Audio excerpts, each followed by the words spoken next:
In this video, I want to run you guys through the games that I think are some of the best games of Gamescom. This includes things that you might have seen on opening night live, which we were fortunate enough to attend with Jeff Keighley, and also things we learned behind the scenes from seeing further gameplay, getting hands-on play sessions with games, and talking to dev teams like the creative directors and executive producers for some of these games.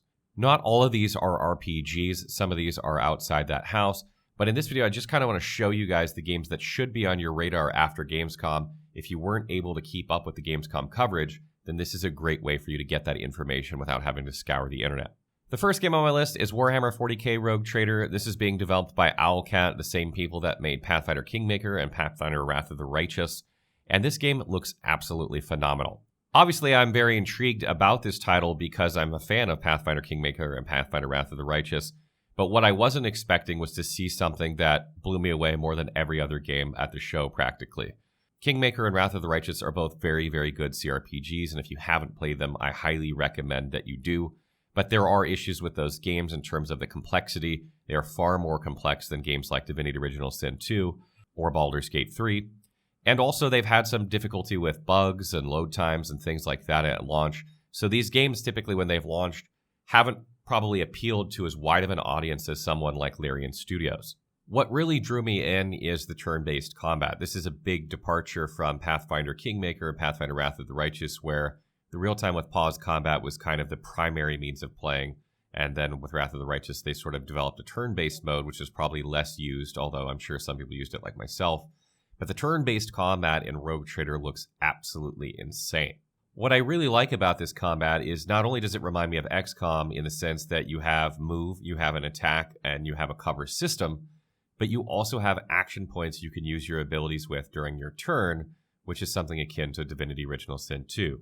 So you're kind of getting this hybrid between XCOM and DOS 2 in terms of what you can do on your turn, and that leads to so many different possible combinations. It just looks like it's going to be so much fun. Another thing that I really expect from this game as well that I think is going to entice more players to play it than maybe something like Wrath of the Righteous is that it's a little bit more simple than those games. That's not to say that Rogue Trader is a simple game, but whereas like Pathfinder Wrath of the Righteous had, just tons and tons of depth and complexity, this game will probably have less depth but less complexity. And I don't know how many the percentage of people that got into every single one of Wrath of the Righteous's mechanics. So the number of people that took advantage of all of Wrath of Righteous systems is probably very small compared to the amount of people who, just auto-leveled up or, just followed sort of a set recommended feats and things like that. I think in this game that more players will kind of experiment outside the box because it won't be quite as complicated. Next up, of course, is Lies of P. This is one where we put up our gameplay impressions just a few days ago, and it played absolutely smooth as butter. I really, really enjoyed my time with this game. I got to sit down with the creative director, and he kind of showed me some things on my second or third playthrough of this. And I feel like for all the Bloodborne fans out there, it's really going to scratch that itch that maybe they've been missing for a few years. I know a lot of people, including myself, thought maybe there would be a Bloodborne 2 game by now, or maybe there will be one day. I don't know. But this game is probably the closest thing you're going to get to Bloodborne 2. And a lot of people have said oh, the combat looks easy or it looks simplified. But there is a lot of depth and character progression in this game. And I'm going to go through that in a separate video coming up over the next week or so that really breaks down the different mechanics in this game that really separate it from Bloodborne, in my opinion. So you should look for that if you're interested in that game. What's really amazing to me, too, is that it's by a very small studio, NeoWiz, who doesn't have, a huge amount of people working for them. And the fact that the game played so well on 4K, with 60 FPS, there were no bugs. It's just kind of impressive what they've really done there, and I can't wait to see more of this game. That comes out sometime next year. The next game you should keep an eye out for is Wo Long Fallen Dynasty. This is, of course, by Koei Tecmo and Team Ninja, the makers of Ninja Gaiden and Nioh. And I think a lot of people had questions about this game when it was first announced about how the combat and gameplay would be. But we actually got to see, that trailer that was released to you guys and also sit down with two executive producers of the game and ask them a bunch of questions about this game, which I'll go through in a separate video, kind of giving you everything we know about it so far. But as you can see from the gameplay footage, it's much, much faster than Nioh, I think. And it has more of a focus on Chinese martial arts. Obviously, this is something that's big in Chinese culture. And also, there's no stamina in this game anymore, meaning, the difference between Nioh and this, there's one of the major ones is that there's no stamina. So combat is going to be a little more actiony, I feel like, and you're going to be able to pull off a lot more interesting combat maneuvers than you would in Neo. I can't wait to tell you guys more about that, so stay tuned for our video describing and talking about everything we learned about that. The next game you should keep an eye on your list is Atlas Fallen. This is the new action RPG being developed by Deck 13, the makers of The Surge and the original Lords of the Fallen game. What really struck me about this game is the setting, the sort of like sand environments, and it looks like Deck 13 has kind of gone back to their fantasy origins with RPG instead of moved away from that sci-fi they were sort of sliding into with The Surge, which I think is a very good choice. Probably my biggest complaint with The Surge was its setting. I wasn't a big fan of the sort of sci-fi that they were going for. I prefer more of like the Mass Effect type sci-fi. So I think this is a good move on their part. And the fact that this game is co-op from start to finish, I think is going to be a big selling point of this game as well. So I'm definitely going to get into the things we learned because we had a presentation on Atlas Fallen that was outside of the opening night live, and we got a lot of more information about this game. So if you want to know more about this game, stay tuned for our video on that. We're going to dive into exactly the mechanics and things we learned about that as well. The next game you should keep on your radar is the Lords of the Fallen. This is sort of the spiritual successor to Lords of the Fallen that was developed back almost 10 years ago at this point. And it's actually being sort of rebooted by CI Games and Hexworks Studios instead of Deck 13, which I just mentioned is working on Atlas of the Fallen and is no longer associated with this title.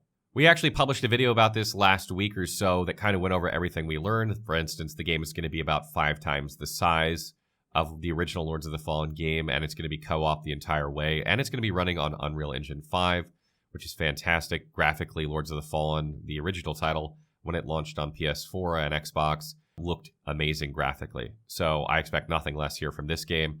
And something interesting is we've been in touch with the developers of this game for a little while now. I think you're going to see some actual gameplay of this not too far into the distant future, and you're definitely going to see it on our channel, so I can't wait to find out more about this game and share with you guys. So if you want to know more about this game, stay tuned, because I think we should have something for you guys real soon. The next game on my list is Where Winds Meet. This game looks really, really good. It looks like a sort of a combination between Assassin's Creed and maybe something like Wo Long Fallen Dynasty. Sort of like you have that climbing element you'd find in Assassin's Creed and that really, really fast combat like you would see in Neo, which is, way more action-oriented than something like Assassin's Creed. But the way the world is built and that movement and stuff reminds me of that game, and I can't wait to find out more about this. We're going to be trying to head to TGS here in a few weeks. I'm hoping this game will be there. Also, Wo Long Fallen Dynasty should be there and should be playable. So if I didn't mention that earlier, I'm hoping to have some actual gameplay impressions of Wo Long Fallen Dynasty and possibly this game as well from TGS, assuming we can get in. And we're working on that right now. So you can stay tuned for more information on Where Winds Meet. I'm hoping to have another video on that around TGS. The next game that really blew me away, and this is not even an RPG, is The Devil in Me by Bandai Namco. I really, really have liked the Dark Pictures series. I've played all of the games on stream. The production value on these games is bar none. The voice acting, the music, the sound effects are all really, really good. And I think what really caught me about this game is that the length of it is about 50 to 75% longer than the other games made. Those were about 4 to 5 hours. This one's going to be like 7 to 8 hours, which may not seem like a very long game. These games have a lot of replayability, but that's a lot. The production value of these games is very, very high, so it's great to see that this game is going to be a little bit longer. Also, the nature of this game was really intriguing to me as well. The fact that it's based on serial killer H.H. Holmes, who killed a whole bunch of people in his murder hotel in the 1800s. They kind of recreated the hotel in this game, and you're going to be going through this hotel, and there's traps and things because apparently that's how he killed all his victims, by luring them into this false hotel and setting traps, and that's just seems kind of awesome. It has this really dark feel to it, and as they mentioned, it's going to be very, very gory and scary. Not necessarily jump scares in the way you would think, but it's going to be a very brutal game compared to maybe some of the other ones. And talking to the creative director of the game, it just looks absolutely outstanding. I can't wait to play it. And another thing, the title of this game, The Devil in Me, is based on the fact that he had said, H.H. Holmes, at his murder trial, that he was possessed by the devil. So the name of this game is kind of a play on the fact that The Devil in Me is obviously the devil in H.H. Holmes. I don't know if we're going to have any YouTube content for this game, but we are going to do a live stream of this at launch, which is November 18th. We've done this for all the other games as well. So if you want to see this game streamed on our channel, come by on the 18th and we'll show you, or maybe a little bit earlier. We'll see. And the last game on my list is Callisto Protocol, which is a third-person horror game that's being developed by a new studio that has some of the people that worked on the original Dead Space game. So if you're familiar with Dead Space at all, then you should kind of have some idea what Callisto Protocol will play and seem like. Now, this is a game that's really interesting because during our presentation that we saw, they were very hush-hush about the story of the game. They kind of showed us like a brief 10-minute segment that you didn't see at Opening Night Live that kind of led into the same Opening Night Live gameplay. So it was kind of the stuff that was happening before.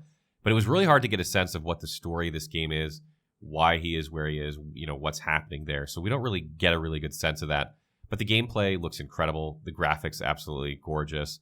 And if you like that sort of sci-fi creepy horror, I think you're really, really going to like this game. And it comes out later this year too, so it's not that far away. I don't think you'll see a lot of YouTube coverage of this game on our channel, but you will probably see us playing this on stream. So if you want to watch me shit my pants on stream, then definitely come around, December 2nd or so, and you can see that on Twitch.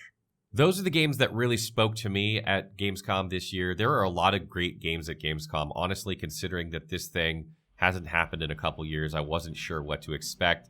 But honestly, there were way more good games that I saw this year than have happened in a lot of the years I've gone to Gamescom. So that was awesome to see. But I want to know what you guys think. What games from Gamescom 2022 are you looking forward to? Are there ones that I didn't mention in my list? Let us know in the comments below.